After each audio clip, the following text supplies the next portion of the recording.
அப்படின்னும் போது விநாயகர் வழிபாடு பண்ணுங்க. ராகு அப்படின்னு வரும்போது உக்ரமான பெண் தெய்வ வழிபாடு பண்ணுங்க. இது வந்து உங்களுக்கு படிப்படியா உங்களுடைய தோஷங்களை நிவர்த்தி ஆகும்.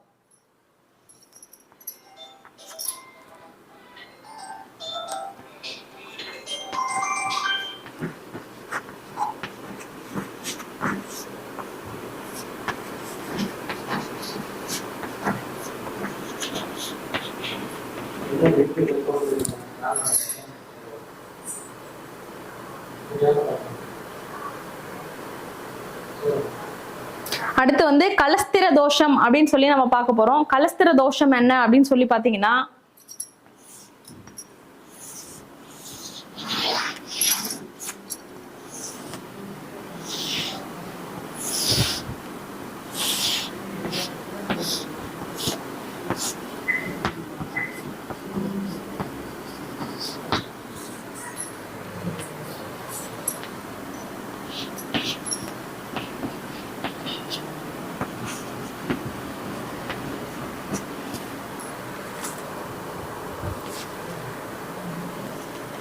ஏழாம் இடத்துல ராகு கேது இப்படி இருந்ததுனாலும் உங்களுக்கு கலஸ்திர தோஷத்தை கொடுக்கும். அதே போல ஏழாம் இடத்துல ராகு லக்னத்துல கேது, இது முக்கியமா பெரிய பாதிப்பை கொடுக்குது. ஏழாம் இடத்துல கேது இருந்தா கூட பெரிய அளவுக்கு பிரச்சனை சில பேருக்கு கொடுக்கல. ஆனா ஏழாம் இடத்துல ராகு இருந்ததுன்னா கண்டிப்பா பெரிய அளவுக்கு பிரச்சனையை கொடுக்குது. அப்போ கிரக சேர்க்கை, என்னென்ன கிரக சேர்க்கை அப்படின்னு சொல்லி பார்ப்போம். கலஸ்திர தோஷத்துக்கு ஏழாம் இடத்துல ராகு கேது இருக்கிறது, ஏழாம் அதிபதியோட ராகு கேது இருக்கிறது, லக்னாதிபதியும் ஏழாம் அதிபதியும் ஒன்னா நின்று அவங்களோட ராகு கேது சம்பந்தப்பட்டாலும் கலஸ்திர தோஷத்தை கொடுக்குது. அதே போல ஜாதகத்துல ஆண்களுக்கு அப்படின்னு பார்க்கும்போது செவ்வாய் கேது செவ்வாய் ராகு, பெண்களுக்கு அப்படின்னு பார்க்கும்போது சுக்ரன் கேது சுக்ரன் ராகு, இந்த சேர்க்கை இருந்தாலும் கலஸ்திர தோஷத்தை கொடுக்குது. இந்த அமைப்பு ஏழாம் இடத்துல இருக்கு அப்படின்னா இந்த தோஷம் ரொம்ப கடுமையா இருக்கு அப்படின்னு சொல்லப்படுது. அதே போல ஏழுல வந்து சனி குரு சேர்ந்து இருக்கிறது, ஏழாம் இடத்துல தனியா குரு சனி தனித்து இருந்தாலுமே மன வாழ்க்கையில பிரச்சனையை கொடுக்கதான் செய்யுது. செவ்வாய் சனி அதுவுமே உங்களுக்கு பிரச்சனை கொடுக்குது. ஏழாம் அதிபதி போயிட்டு 6, 8, 12ஆம் இடங்கள்ல சம்பந்தப்படுறது, ஏழாம் அதிபதி ஏழாம் இடத்துலயும் 6, 8, 12 அதிபதிகள் சம்பந்தப்படுறது, இது இருந்தாலுமே உங்களுக்கு கலத்திர தோஷத்தை கொடுக்குது. இப்போ ஏழாம் இடம் கலஸ்திரஸ்தானம் அப்படின்னு சொல்றோம். 8ஆம் இடம் அப்படின்னும் போது உங்களுக்கு பெண்ணுக்கு மாங்கல்யம் அப்படின்னும் ஆண்களுக்கு ஆயுள் அப்படின்னும் சொல்றோம். அப்போ அந்த ஸ்தானங்கள்ல பாவகிரகங்கள் அமர்வது, அந்த ஸ்தானாதிபதி பாவகிரகங்களோட சேர்ந்து இருக்கிறது, 6, 8, 12ல அமர்றது, திதி சூன்யமாகிறது, இந்த மாதிரி பிரச்சனைகள் இருந்தது அப்படின்னா கண்டிப்பா இவங்களுக்குமே வந்து இந்த கலஸ்திர தோஷம் பாதிப்பை கொடுக்குது. இப்போ 7ஆம் அதிபதியா இருக்காருன்னு வச்சுக்கோங்க, யாருக்கு பாதிப்பை கொடுக்கல அப்படின்னும் போது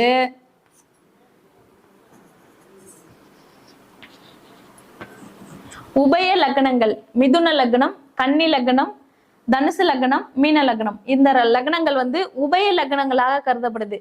அந்த உபய லக்னக்காரங்களுக்கு வந்து 7ஆம் அதிபதி பாதிக்கப்படுறது நல்லது. 7ஆம் அதிபதி 6, 8, 12ல அமர்ந்துருச்சு அப்படின்னா பெரிய அளவுக்கு பிரச்சனை கொடுக்காது. என்ன காரணம் அப்படின்னா இவங்களுக்கு 7ஆம் அதிபதியே பாதகாதிபதியா வரும். புதனுக்கு குரு பாதகாதிபதி, குருக்கு புதன் பாதகாதிபதி. அதே போல இந்த இடத்துல இருந்து பார்க்கும்போது புதனுக்கு குரு பாதகாதிபதி, குருக்கு புதன் பாதகாதிபதி. இந்த மாதிரி வரும்போது கெட்டவன் கெட்டிடணும், கெட்டிடா ரொம்ப நல்லது, கெட்டவன் கெட்டிட கிட்டிடும் ராஜயோகம் அப்படின்னு சொல்லுவோம். அந்த அமைப்பின்படி இந்த உபய லக்னங்களுக்கு மட்டும் 7ஆம் அதிபதி கெட்டுட்டா வாழ்க்கை நல்லா இருக்கும். 7ஆம் அதிபதி வலு வாங்கிடுச்சுன்னா பாதகாதிபதி இல்லையா, மன வாழ்க்கையில கண்டிப்பா உபய லக்னக்காரங்களுக்கு பாதிப்பு கொடுக்குது. பெரிய அளவுக்கு பார்க்கும்போது உபய லக்னக்காரங்க லைஃப்ல பெரிய அளவுக்கு பிரச்சனையை தான் சந்திச்சுட்டு இருக்காங்க. இதுக்கு பரிகாரம் அப்படின்னும் போது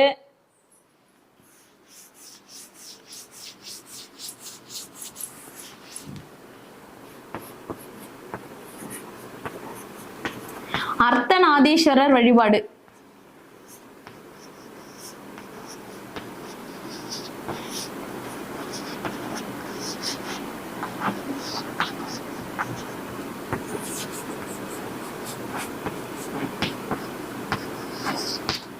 அர்த்தநாதீஸ்வரர் வழிபாடு செய்யறதும், திருப்பைஞ்சலி போயிட்டு கல்வாழை இருக்கும்,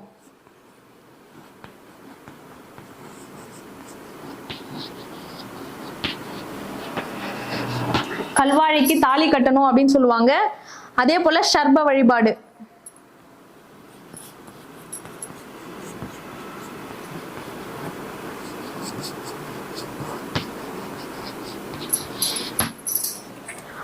இந்த கலஸ்திர தோஷம் இருக்கு அப்படின்னா ராகு கேது தோஷம், அதாவது லக்னத்திலேயோ 7ஆம் இடத்துலயோ 8ஆம் இடத்துலயோ 2ஆம் இடத்துலயோ ராகு கேது இருக்கு அப்படின்னும் போது கலஸ்திர தோஷம் அப்படின்னு சொல்லப்படுது. அந்த கலஸ்திர தோஷத்துக்கு சர்ப வழிபாடு பண்ணிட்டு வரணும். அதே போல காலஹஸ்தியோ அல்லது திருநாகேஸ்வரமோ போயிட்டு வர்றது ரொம்ப ரொம்ப நல்லது.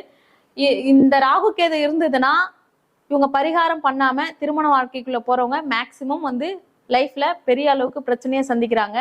அதுக்கப்புறம் கல்யாணம் ஆயிடுச்சு, வேற வழி இல்லை, இதுக்கு மேல நாங்க என்ன செய்யறதுன்னு தெரியல அப்படின்னு சொல்லிமோ அப்போ வரும்போதுதான் நம்ம இந்த ஜாதகத்துக்கு ராகு கேது தோஷம் இருக்கு, கடுமையான தோஷம் இருக்கு, இதை நிவர்த்தி பண்ணுங்க அப்படின்னு சொல்லப்படுது. அது எப்போ அதிகமான பிரச்சனையை கொடுக்குது அப்படின்னா கோச்சாரத்துல, இப்போ இந்த இடத்துல இந்த ஜாதக கட்டத்துல எடுத்துக்கோங்க, கோச்சாரத்துல கேது இருக்கு, இந்த இடத்துல ராகு இருக்குன்னு வச்சுக்கோங்க. அந்த ராகு கேது மேல ராகு கேது பயணம் பண்ணும் காலம் இல்ல அல்லது கேது மேல ராகுவும் ராகு மேல கேதுவும் பயணம் பண்ணும் காலம், இந்த காலங்கள்ல இந்த ஜாதகங்களுக்கு பெரிய அளவுக்கு பிரச்சனை கொடுக்கும். அப்பதான் அவங்க ஃபர்ஸ்ட் வருவாங்க, எனக்கு கல்யாணம் ஆகி 2 வருஷம் தான் ஆகுது, 1 வருஷம் தான் ஆகுது, ஆனா திடீர்னு என்ன ஆச்சுன்னு தெரியல, இந்த மாதிரி பயங்கர ப்ராப்ளமா இருக்கு அப்படின்னு சொல்லி வருவாங்க. அப்போ அவங்க ஜாதகத்தை எடுத்து பார்க்கும்போது கோச்சாரத்துல ஜனன ஜாதகத்துல ராகு கேது இருக்கக்கூடிய இடத்துல கோச்சார ராகு கேது பயணம் பண்ணிட்டு இருக்கோம். அந்த மாதிரி சூழ்நிலையில மட்டும்தான் இவங்களுக்கு பெரிய அளவுக்கு பிரச்சனை வரும். இந்த ஜாதகத்தை எடுத்துக்கோங்க, கடக லக்னத்துக்கு 7ஆம் அதிபதி உங்களுக்கு கணவனோ அல்லது மனைவியோ வரும். அப்போ அந்த 7ஆம் அதிபதியோட கேது சம்பந்தப்பட்டிருக்கு. கேது சம்பந்தப்படும் போது இப்போ 2025 இங்க இருக்காரு அப்படின்னா 23 24 இங்க இருக்கும். அப்போ சனி கேது இணைவு இருக்கு, 7ஆம் அதிபதியோட இது உங்களுக்கு சம்பந்தப்படும் போது உங்களுக்கு அதே போல சனி பாருங்க 3ஆம் பார்வையா லக்னாதிபதியை பாக்குது. அப்போ இந்த இடத்துல ராகுவோ கேதுவோ பயணம் பண்ணும் நேரத்துல இவங்க பிரிஞ்சிருப்பாங்க, இந்த வாழ்க்கை இவங்களுக்கு மன வாழ்க்கையில பிரச்சனையே கொடுத்துருக்கோம் அப்படின்னு சொல்லப்படுது. ஓகேங்களா? அப்போ இப்படிதான் நம்ம இந்த தோஷம் இருக்கா இல்லையா அப்படின்னு சொல்லி எடுக்கணும். அப்படி தோஷம் இருக்கு அப்படின்றது கன்ஃபார்ம் ஆயிடுச்சுன்னா முக்கியமா அர்த்தநாதீஸ்வரர் கோவில் வழிபாடு பண்றது ரொம்ப ரொம்ப நல்லது.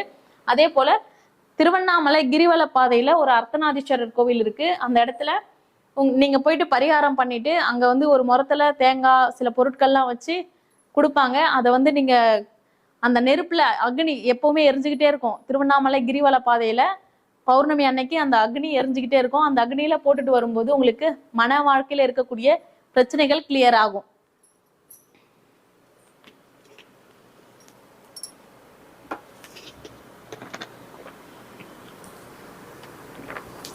அதே போல சர்ப வழிபாடு பண்ணிட்டு சொல்லியிருக்கேன். திருப்பயஞ்சலி போயிட்டு கல்வாழைக்கு தாலி கட்டி அந்த பூஜைகள் பண்றது அதுவுமே உங்களுக்கு மன வாழ்க்கையில ஏற்படக்கூடிய பிரச்சனைகளுக்கு ஒரு தீர்வா இருக்கும். நிறைய பேர் உங்களுடைய அப்பாயின்மெண்ட் நம்பர் எது, உங்களுக்கு கான்டாக்ட் பண்றது அப்படின்னு போட்டுருக்காங்க, நம்பர் சொல்லுங்க. அப்பாயின்மெண்ட் நம்பர் அப்படின்னு பார்க்கும்போது 8148995652 என்னுடைய நம்பர். என்னுடைய நேம் ஆசியா. நம்மளுடைய ஆஃபீஸ் சென்னையில இருக்கு, ஓஎம்ஆர்ல துறைப்பாக்கத்துல இருக்கு. கான்டாக்ட் பண்றவங்க இந்த நம்பருக்கு கான்டாக்ட் பண்ணுங்க. பக்கத்துல சரௌண்டிங்ல இருக்கவங்க துறைப்பாக்கத்துக்கு வரலாம் சென்னையில. கார்த்திக், நீங்க தான் நம்பர் கேட்டிருந்தீங்க, அவங்க போட்டிருக்காங்க. சூப்பர் சாட் போட்டவங்க தயவுசெய்து அடுத்த லைவ்ல நம்ம உங்களோட கேள்வி பதில் சொல்லுவோம். இப்போ இந்த கன்செப்ட் நோட் பண்ணிக்கோங்க, ஒவ்வொரு பதிலாக சொல்லிட்டு வராங்க, அதை நோட் பண்ணிட்டு அடுத்த லைவ்ல நம்ம கேட்கலாம். ஓகேவா? கால் பண்ண வேண்டிய நம்பர் 8148995652. அடுத்து மாங்கல்ய தோஷம் அப்படின்னு பார்க்க போறோம். மாங்கல்ய தோஷம் அப்படின்னா பெண்ணுக்கு 8ஆம் இடம் மாங்கல்ய தோஷம். அப்ப 8ஆம் அதிபதியோட ராகு கேது சம்பந்தப்படுறது. அதுக்குதான் இந்த ஜாதகம்